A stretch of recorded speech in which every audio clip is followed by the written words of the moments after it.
Sa paglipas ng mga taon, maraming lalaki ang naugnay sa pangalan ni Yassi Pressman. Ang ilan ay naging simpleng usap-usapan lamang, ang iba ay umabot sa totoong relasyon. At mayroon ding mga pangalang nagdulot ng matinding interes mula sa publiko dahil sa mga larawang kumalat, mga pagkakataong nakita silang magkasama, at mga tanong na matagal ding pinagdiskusyonan ng mga netizens. Pero sa lahat ng mga lalaking dumaan sa kanyang buhay, sino nga ba ang tunay na nag-iwan ng pinakamalalim na marka kay Yassi? At sino ang lalaking tila nakatakdang maging pinakamahalagang kabanata ng kanyang love story? Alamin natin iyan sa video na ito. Pero bago tayo magpatuloy, huwag kalimutang i-like ang video na ito dahil napakalaking bagay nito sa amin. Maraming salamat po. Number 9, Andre Paras. Sa panahon na nagsisimula pa lamang makilala si Yassi Pressman sa industriya, isa sa mga unang artistang nakasama niya sa isang malaking proyekto ay si Andre Paras. Nagkasama sila sa pelikulang Diary ng Pangit, isang proyekto na naging bahagi ng kanilang mga unang taon sa mundo ng showbiz. Sa panahong iyon, parehong unti-unti pa lamang nilang binubuo ang kanilang pangalan sa industriya. Dahil sa kanilang natural na samahan at pagiging komportable sa harap ng kamera, agad itong napansin ng ilang manonood. May mga fans na nagsimulang magtanong kung may espesyal bang koneksyon sa pagitan nila. Ngunit sa kabila ng mga espekulasyon, walang naging kumpirmasyon tungkol sa isang romantikong relasyon. Gayunpaman, nanatili si Andre bilang isa sa mga artistang naging bahagi ng unang yugto ng career ni Yassi. Number 8, Sam Concepcion. Kasunod sa listahan si Sam Concepcion. Nagkaroon sila ng pagkakataong magsama sa pelikulang Para sa Broken Hearted, kung saan nakita ng publiko ang kanilang magandang tambalan bilang magkapareha sa screen. Pareho silang kilala sa kanilang talento sa performance at pagiging natural sa harap ng camera. Dahil dito, maraming manonood ang natuwa sa kanilang samahan at nagsabing bagay silang tingnan bilang tambalan. Sa mundo ng showbiz, madalas na nagiging sentro ng atensyon ang dalawang artistang may magandang koneksyon sa isang proyekto. Ganoon din ang nangyari kina Yassi at Sam. Ngunit kahit naging kapansin-pansin ang kanilang chemistry, nanatili lamang ang kanilang relasyon bilang magkatrabaho at magkaibigan. Gayunpaman, naging bahagi si Sam ng isang mahalagang yugto sa paghubog ng career ni Yassi bilang artista. Number 7, Nico Natividad. Isa rin sa mga pangalang minsang na iugnay kay Yassi Pressman ay si Nico Natividad.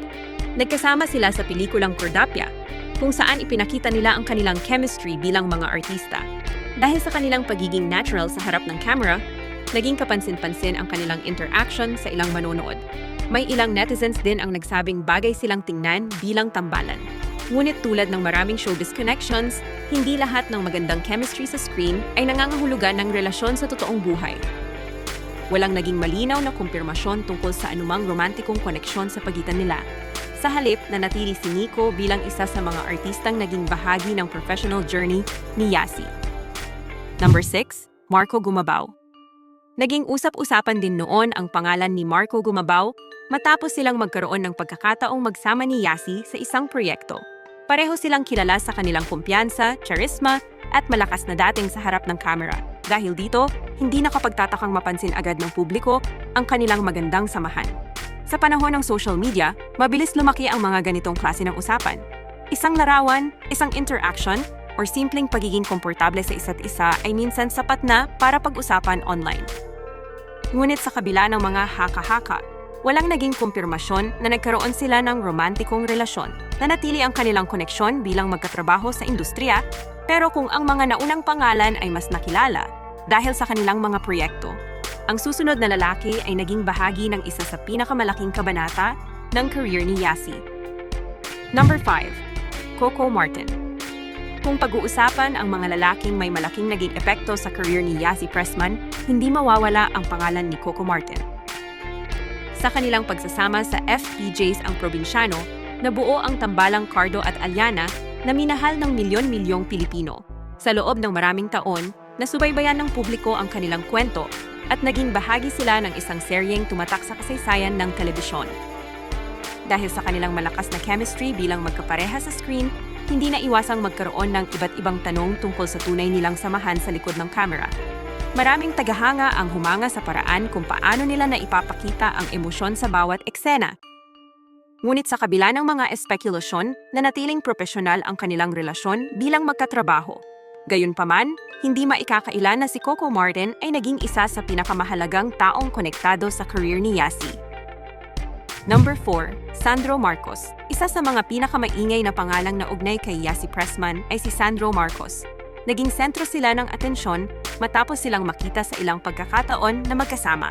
Dahil pareho silang kilala ng publiko, mabilis kumalat ang iba't ibang haka-haka at naging paksa ito ng maraming diskusyon online. Maraming netizens ang nagtaka kung ano ang tunay na estado ng kanilang samahan. Sa panahon ngayon, kung saan mabilis kumalat ang impormasyon sa social media, naging isa ito sa mga koneksyong mas pinag-usapan ng publiko. Ngunit kalaunan ay nilinaw ni Yasi na walang romantikong relasyon sa pagitan nila. Sa kabila nito, nanatili si Sandro bilang isa sa mga pinakapinag-usapang pangalan na minsang naugnay sa actress. Number 3. SF Cadayona. Hindi tulad ng karamihan sa mga pangalan sa listahang ito, si Sef Cadayona ay tunay na naging bahagi ng love life ni Yasi Pressman. Sa mga unang taon ng kanilang career, naging magkasintahan ang dalawa at nakilala rin ng publiko ang kanilang relasyon. Dahil pareho silang nasa industriya ng showbiz, maraming tagahanga ang sumubaybay sa kanilang samahan. Tulad ng ibang relasyon, dumaan din sila sa masasayang panahon at mga pagsubok. Ngunit dumating ang panahon na nagbago ang kanilang sitwasyon at tuluyang naghiwalay ang kanilang landas. Kahit natapos ang kanilang kwento, nananatiling mahalagang kabanata si Sef sa buhay ni Yasi. Hindi lamang siya isang pangalan sa kanyang nakaraan, kundi isang taong naging bahagi ng kanyang paglago bilang isang babae at artista. Number 2. John Semira. Isa sa pinakamahalagang relasyong nasubaybayan ng publiko ay ang relasyon ni Yasi Pressman kay John Semira. Sa panahon na magkasama sila, nakita ng publiko ang mas personal na bahagi ng actress na hindi madalas ipinapakita sa harap ng camera.